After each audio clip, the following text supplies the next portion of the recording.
या वृंदावन की सन्निधि में ही श्री रास को भाव संभव है। यही तुलसी दल है कि श्री रास लीला एक बार द्वारिका की सभी महर्षियों ने विचार की नो। वो बोली कि हमने सुनो है तुम्हारे व्रज को रास बड़ो अद्भुत है, श्याम सुंदर हमको रास दिखाओ। तो ठाकुर जी ने कही ठीक है, ऐसो भाव है तो हम सब ब्रजसों गोपिन को बुलावे, संदेश भेजो। प्रिया जी तो व्रज छोड़ के न जावे, पर प्रिया जी के कृपा मूर्ति छाया रूप में श्री द्वारिका जी पधारी और वहां निवेदन कियो कि आप भी रास लीला करो। सब सखी, सब प्रिया जी सब श्रृंगार करके तैयार रह गई। रास मंडल के दर्शन भय पर रास न भयो। ठाकुर जी ने पूछो प्रिया जी क्यों, आपको वह तरंग क्यों ना आ रही, वो रस क्यों नहीं आ रही? तो प्रिया जी बोली वह रस की प्राप्ति तो हमको केवल श्री वृंदावन में हो सके। हमारे रूप आगो हम सब आ गए, पर जब तक श्री वृंदावन को प्रागट्य न होगो तब तक यह रास की संभावना संभव नहीं है। ऐसी रास की यही तुलसी दल है, या पूरे उत्सव को तुलसी दल। महाराज जी बोले हम आए गए, हमारी क्या औकात है, हम तो कमल हैं वैसे भी हैं। पर श्री वृंदावनी या को तुलसी दल स्वरूप है। श्री हनुमान जी की कैसी सुंदर बात बताई। हम तो वही में घूम रहे तब थे कि श्री हनुमान जी महाराज, श्री धर्म सम्राट स्वामी श्री कृपात्री जी महाराज और श्री सुबोधनी कारवंशी को शिव स्वरूप कहते हैं। पद्यावली में श्रीपाद रूप गोस्वामी वंशी जी को वंशी तत्प्रेम रूप कहा। वंशी कौन है? श्री प्रिया प्रियतम का प्रेम स्वरूप है। जो प्रिया और प्रियतम के बीच प्रीति थी, उस प्रेम ने कोई आकार लिया। जैसे श्री स्वामी हरिदास जी महाराज के मन में जो प्रेम था उसने कुंज बिहारी का स्वरूप लिया। श्री हरिवंश के हृदय में जो अनुराग था उसने श्री राधा वल्लभ लाल का आकार लिया। ऐसे ही जो श्री गोपाल भट्ट गोस्वामी जी के हृदय में प्रीति थी उसने राधारमण लाल का आकार लिया।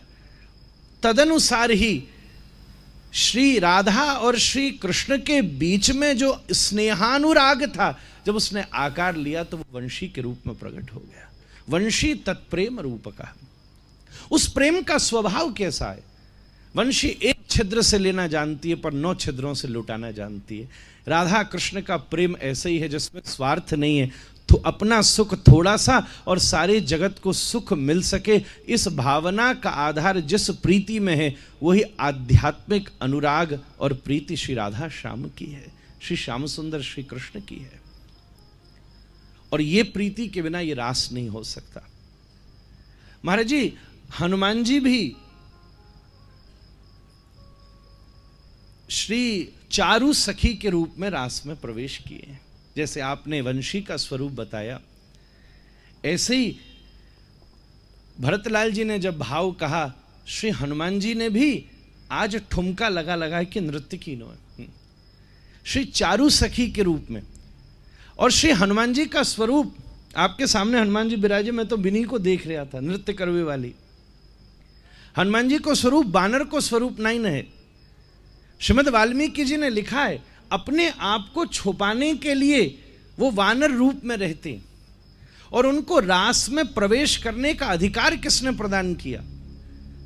जिस क्षण श्री हनुमान जी ने वृक्ष के ऊपर बैठ करके रुदन पूर्वक श्री सिया जी को, श्री प्रिया जी को राम कथा का गान किया और अश्रु निपातन हुआ, श्री हनुमान जी को प्रिया जी ने पहचान लिया। नीचे आओ, मैं पहचान गई, कोई अपना आया है।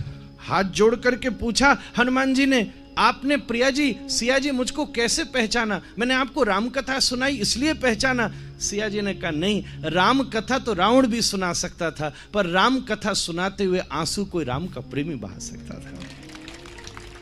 और जब हनुमान जी ने आशीर्वाद दिया हनुमान जी को, तब श्री हनुमान जी के अश्रुओं से विगलित हुए श्री प्रिया जी का जो सिंदूर था, वो सिंदूर श्री हनुमान जी के अंग के ऊपर गिरा।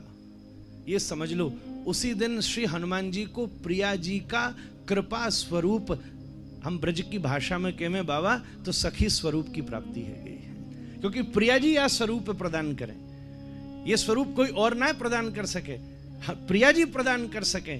जैसे अभी आपने कृष्णदास की क्या सुंदर बाबा की बात सुनाई, बरसाने की तरफ देखते रस बरस गए, ऐसो प्रिया जी को